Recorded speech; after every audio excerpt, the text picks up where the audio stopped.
बालमित्रांनो, आजच्या आपल्या गोष्टीचे नाव आहे मिथिला नगरीत श्रीरामांचे स्वागत. माता अहिल्याचा उद्धार करून सर्वांचा निरोप घेऊन ऋषी विश्वामित्र, श्रीराम आणि लक्ष्मण मिथिलेला जायला निघाले. सर्वांनी मिथिला नगरीच्या दिशेने वाटचाल सुरू केली. विश्वामित्रांबरोबर प्रवास करण्याचा आनंद घेत श्रीराम आणि लक्ष्मण पुढे पुढे जात राहिले. निसर्गाच्या सानिध्यात त्यांचा प्रवास होत राहिला. काही काळ गेल्यानंतर त्यांना समोरच लांबवर मिथिला नगरी दृष्टीस पडली. लांबूनच दिसणाऱ्या नगरातील महाल, माढ्या, उंच इमारती, मंदिरांचे कळस हे सगळे बघून मिथिला नगरी जवळ आल्याची जाणीव सर्वांना झाली. ऋषी विश्वामित्र येत असल्याची वार्ता मिथिला नरेश जनकाला समजली. जनक राजाला फार आनंद झाला. त्याने सर्वांच्या स्वागतासाठी आपल्या अधिकाऱ्यांना पाठवले. वेशीपाशी जाऊन राजाच्या अधिकाऱ्यांनी ऋषी विश्वामित्र, श्रीराम आणि लक्ष्मणाचे मनापासून स्वागत केले. तेथूनच जवळच असलेल्या एका उद्यानात त्यांना सन्मानपूर्वक नेले. तेथे एक सुशोभित आणि भव्य कक्ष होता. त्या कक्षात त्यांना विश्राम करायला थांबवले. ऋषींच्या चरणावर डोके ठेवून त्यांचा शुभाशीर्वाद घेतला. एवढे होईपर्यंत राजा जनकही आपल्या भव्य रथात बसून त्या उद्यानात आला. राजा जनकाने श्रद्धायुक्त अंतःकरणाने ऋषी विश्वामित्रांच्या पायावर डोके ठेवले.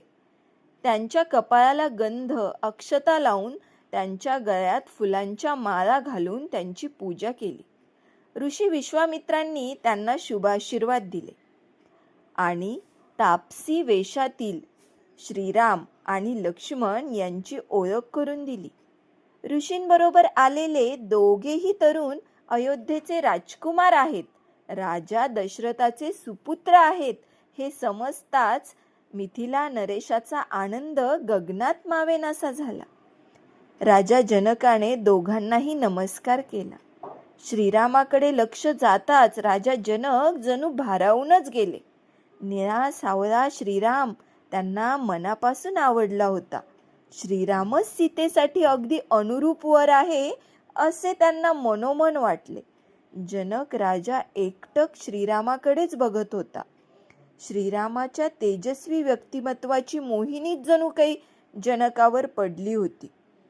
ऋषी विश्वामित्रांनी श्रीरामाने वनात आणि आश्रमात केलेल्या अतुलनीय पराक्रमाची सविस्तर माहिती जनक राजाला दिली.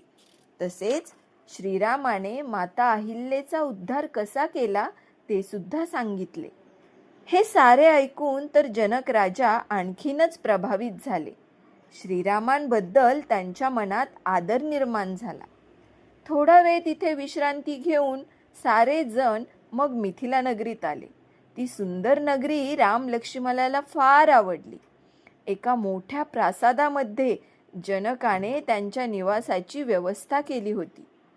सीतेच्या स्वयंवरासाठी देशोदेशीचे राजे आणि राजकुमार मिथिला नगरीत आले होते.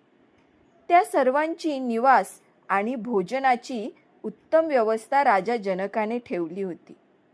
दुसऱ्या दिवशी सकाळी श्रीराम आणि लक्ष्मण मिथिला नगरीत जवळच एका उद्यानात फुले आणण्यासाठी गेले.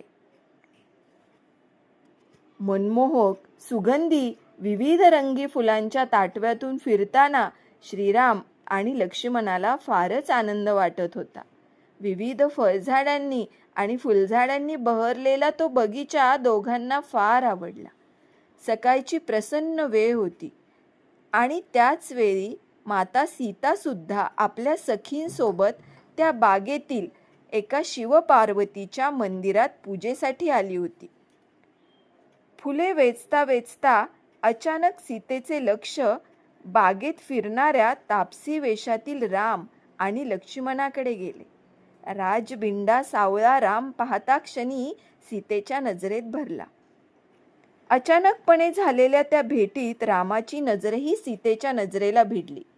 त्याच क्षणी सीतेच्या मनात विचार आला, असा देखणा शूरवीर आपला पती व्हायला हवा.